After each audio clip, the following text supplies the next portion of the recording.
ରାମପୁର ଗାଁ ନିକଟରେ ଏକ ଛୋଟିଆ ଜଙ୍ଗଲ ଥାଏ। ସେହି ଜଙ୍ଗଲରେ ଗୋଟିଏ ହରିଣ ଏବଂ ଗୋଟିଏ କୁଆ ବାସ କରୁଥାନ୍ତି। ସେମାନଙ୍କ ମଧ୍ୟରେ ସମ୍ପର୍କ ଏତେ ନିବିଡ଼ ଥିଲା ଯେ କେହି କାହାକୁ ପାଖଛଡ଼ା କରୁନଥାନ୍ତି। ଦିନେ ହରିଣକୁ ଦେଖି ଶୃଗାଳ ମନରେ ଲୋଭ ଜାତ ହେଲା। କେଉଁ ଉପାୟରେ ତାକୁ ମାରିବା ଚିନ୍ତା କଲା। ମନେ ମନେ ଭାବିଲା, ସତରେ ଏହି ହରିଣଟି କେତେ ହୃଷ୍ଟପୁଷ୍ଟ ଓ କୋମଳ ନ ହୋଇଛି। ଏହାର ମାଂସ କେତେ ସୁଆଦ ନ ଲାଗିବ। ଯେମିତି ହେଲେ ୟାକୁ ମାରିକି ଖାଇବି। ଏହି କଥା ଚିନ୍ତା କରି ଶୃଗାଳ ହରିଣ ପାଖରେ ଯାଇ ପହଞ୍ଚିଲା ଓ ତାକୁ କହିଲା, ହରିଣ ଭାଇ, ମୁଁ ତୁମ ସହିତ ବନ୍ଧୁତା କରିବାକୁ ଚାହୁଁଛି। ତୁମେ ଦୟାକରି ମୋ ବନ୍ଧୁତ୍ୱକୁ ଗ୍ରହଣ କରିବ ବୋଲି ମୋର ଆଶା। ମୋର ବିଶ୍ୱାସ ତୁମେ ମୋତେ କଦାପି ହତାଶ କରିବ ନାହିଁ। ଶୃଗାଳର କଥା ଶୁଣି ହରିଣଟି ପ୍ରଥମେ ହତାଶ ହୋଇଗଲା। ସେ ପ୍ରଥମେ ଶୃଗାଳକୁ ପଚାରିଲା, ଭାଇ, ତୁମେ ପ୍ରକୃତରେ କିଏ? ମୁଁ ତୁମକୁ ଆଗରୁ କେବେ ଏଠାରେ ଦେଖିନଥିଲି। ହରିଣ କଥା ଶୁଣି ଶୃଗାଳ କହିଲା, ମୁଁ ହେଉଛି ଏକ ଶୃଗାଳ। ମୁଁ ମୋର ସମସ୍ତ ସମ୍ପର୍କୀୟକୁ ହରାଇ ଏହି ଜଙ୍ଗଲରେ ଏକାକୀ ବାସ କରୁଛି। ଏଠାରେ କେହି ନାହାନ୍ତି ମୋର ସୁଖ ଦୁଃଖରେ ଭାଗୀଦାରୀ ହେବା ପାଇଁ। ପ୍ରକୃତରେ ମୁଁ ଏକ ହତଭାଗ୍ୟ ପଶୁ।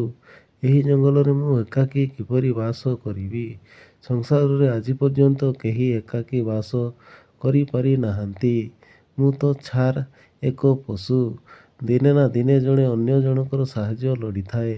ମୁଁ ତୁମର ବନ୍ଧୁ ହେବାକୁ ନିଜକୁ ଉପଯୁକ୍ତ ମନେ କରୁଛି ଏବଂ ତୁମର ସୁଖ ଦୁଃଖରେ ଭାଗୀଦାର ହେବାକୁ ଚାହୁଁଛି। ଏହା କହି ଶୃଗାଳ କହିଲା, କ'ଣ ହରିଣ ଭାଇ, ମୁଁ ଯାହା କହୁଛି କ'ଣ ଠିକ୍ କହୁନି? ଶୃଗାଳର କଥା ଶୁଣି ହରିଣ ସଙ୍ଗେ ସଙ୍ଗେ ତା କଥାରେ ରାଜି ହୋଇଗଲା। ଏହାପରେ ଉଭୟେ ସାଙ୍ଗ ହୋଇ ବସାକୁ ଫେରିଲେ। କିଛି ସମୟ ପରେ କୁଆଟି ମଧ୍ୟ ବସାକୁ ଫେରିଆସିଲା। ବସାରେ ଶୃଗାଳକୁ ଦେଖି ହରିଣକୁ ପଚାରିଲା, ଭାଇ, ଏହି ଜନ୍ତୁଟି କିଏ? ଆମ ବସାରେ ଆସି ରହିଲାଣି। କୁଆର କଥା ଶୁଣି ହରିଣ କହିଲା, ଭାଇ, ଏ ହେଉଛି ଏକ ଶୃଗାଳ।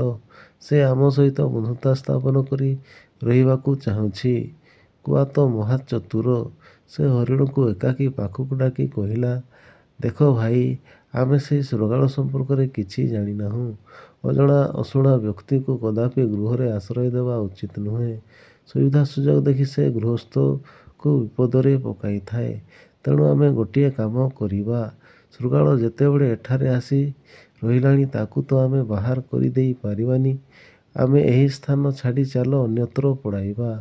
କୁଆର କଥାକୁ ହରିଣ ଠିକ୍ ବୁଝିପାରିଲା, କିନ୍ତୁ ନିଜ ବାସସ୍ଥାନ ଛାଡ଼ି ଯିବାକୁ ମନ କଲା ନାହିଁ। ଦିନେ ଶୃଗାଳକୁ ପାଖକୁ ଡାକି କହିଲା, ବନ୍ଧୁ, ତୁମର ଏଠାରେ କୌଣସି ଆବଶ୍ୟକତା ନାହିଁ। ମୁଁ ତୁମ ସହିତ ମିତ୍ରତା କରିବାକୁ ଚାହୁଁନାହିଁ। ତୁମେ ଦୟାକରି ଏଠାରୁ ଦୂରେଇ ଯାଅ। ହରିଣର କଥା ଶୁଣି ଶୃଗାଳଟି ହରିଣକୁ ନିଜ ପ୍ରକୃତ ରୂପ ଦେଖାଇ ଆକ୍ରମଣ କରନ୍ତେ ହରିଣଟି ଦ୍ରୁତ ଗତିରେ ଜଙ୍ଗଲକୁ ଦୌଡ଼ି ପଳାଇଲା। ତେଣୁ ପ୍ରକୃତ ବନ୍ଧୁ ହିଁ ଠିକ୍ ଉପାୟ ବତାଏ। ବନ୍ଧୁଗଣ, ଯଦି ଭିଡ଼ିଓଟି ଭଲ ଲାଗିଥାଏ ତାହେଲେ ଲାଇକ୍, ସବସ୍କ୍ରାଇବ୍ କରିବା ପାଇଁ ଜମା ବି ଭୁଲିବନି। ଜୟ ଜଗନ୍ନାଥ।